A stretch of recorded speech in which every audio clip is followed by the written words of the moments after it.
अस्सलाम वालेकुम, welcome to my channel FH cooking and baking. उम्मीद करती हूँ कि सब खैरियत से होंगे। चैनल पर नए हैं तो चैनल को सब्सक्राइब कर दें, वीडियो को लाइक कर दें।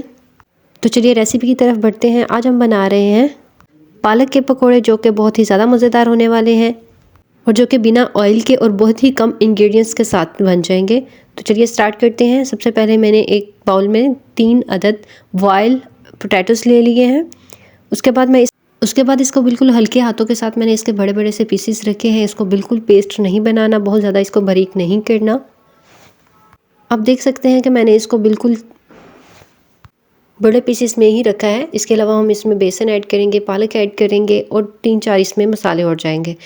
तो अब सबसे पहले मैंने एक कटोरी पालक ले ली है, जिसको मैंने काट के अच्छे से वॉश करके रख दिया था। उसके बाद मैं इसमें हाफ़ प्याज डालूंगी। प्याज की कटिंग जो है आपने बड़ी साइज़ की रखनी है, इसको चॉप नहीं करना। इसके बाद मैंने इसके अंदर 3 अदद सब्ज़ मिर्च ऐड करी है, साबुत ज़ीरा ऐड किया है इसमें हाफ़ चम्मच, और हाफ़ चम्मच इसमें जाएगा धड़ा मिर्च, और हाफ़ चम्मच के करीब इसमें मैं ऐड कर रही हूँ नमक। ये क्योंकि रमज़ान स्पेशल रेसिपीज़ हैं तो इसमें बहुत ज़्यादा स्पाइसेस हम ऐड नहीं करेंगे।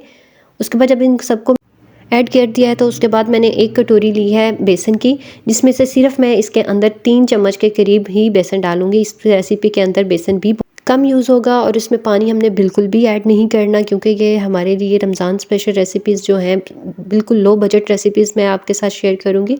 अब जो है मैंने इसके अंदर बेसन ऐड करने के बाद इसको हल्के हाथों के साथ दोबारा से इसको मिक्स करना स्टार्ट कर दिया है। आपने इसको बहुत ज़्यादा ज़ोर से नहीं दबाना कि जो हमारे पास पोटैटोस हैं उसकी पेस्ट नहीं बननी चाहिए। इसको थोड़े से बड़े साइज़ ही के रखने हैं।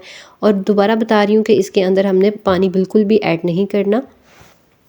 अब जो है यहाँ पे ये अच्छे से मिक्स हो चुका है। इसका जो मेन इंग्रेडिएंट है हमारे पास वो पालक ही है, तो पालक की क्वांटिटी आप इसमें कुछ और भी ऐड कर सकते हैं।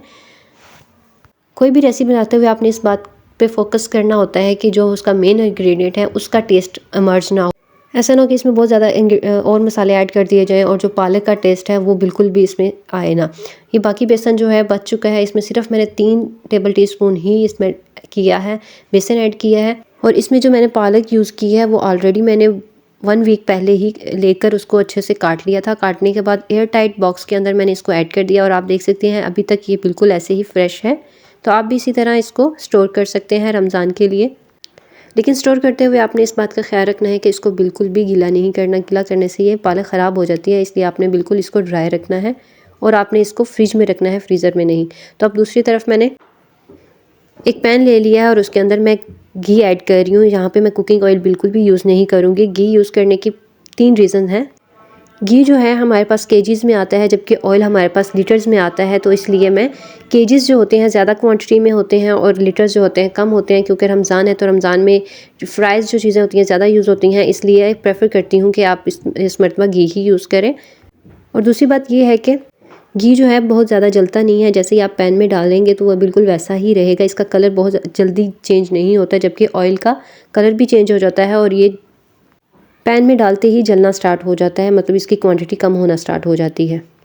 और तीसरी बात यह है कि जब भी हम कोई भी चीज़ घी के अंदर डीप फ्राई करते हैं तो वो उसके अंदर तक नहीं जाती, सिर्फ उसको ऊपर से उसको फ्राई करती है और अंदर से पका देती है, लेकिन इसके घी ऐड नहीं होता, जिसकी वजह से घी बहुत कम यूज़ होता है एज़ कम्पेयर टू ऑयल।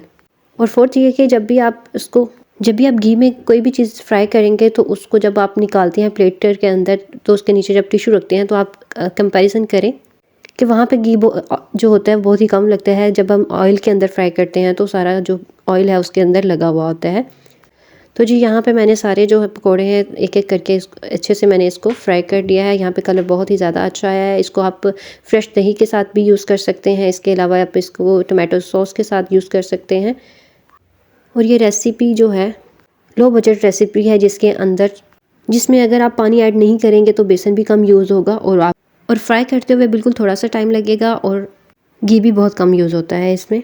इसके अलावा इस रमज़ान में आपके साथ बहुत ही ज़्यादा लो बजट रेसिपीज़ को शेयर करूँगी, जिसमें अज्जा बहुत कम यूज़ होंगे लेकिन इसका टेस्ट बहुत ही ज़्यादा लजीज होगा।